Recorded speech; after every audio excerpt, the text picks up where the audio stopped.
Beets, that delicious superfood with edible tops that complements those delicious bottoms.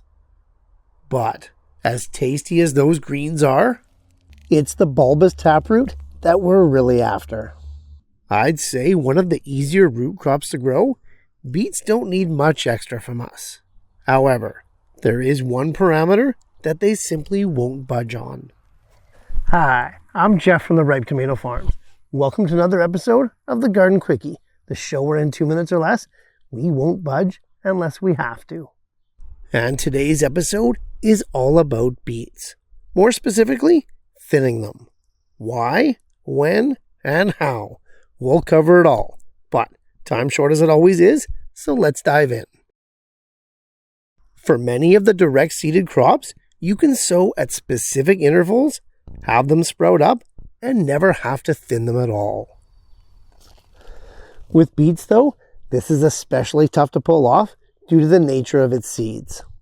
You see, beet seeds are actually a cluster of seeds, so when they first sprout up, they're instantly overcrowded, no matter how diligently or sparsely you planted them. So, with these guys, we plant them with the intent to thin them later. No big deal. Most crops that are direct seeded and then thinned after the fact can simply be pulled out when they're very young, like these carrots here.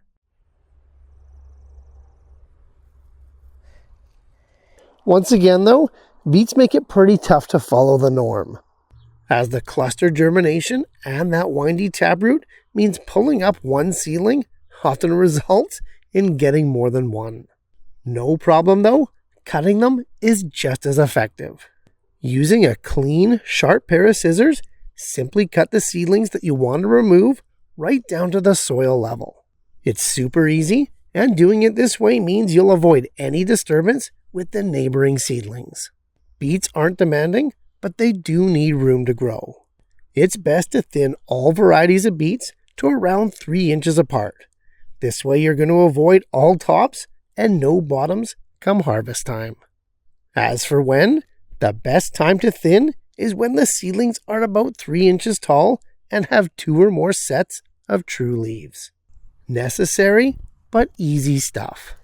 Much like watching the next episode of the Garden Quickie.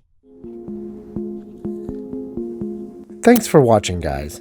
And hey, if Garden Quickies are your thing, be sure to click on this playlist here as we explore and solve more growing issues in 2 minutes or less.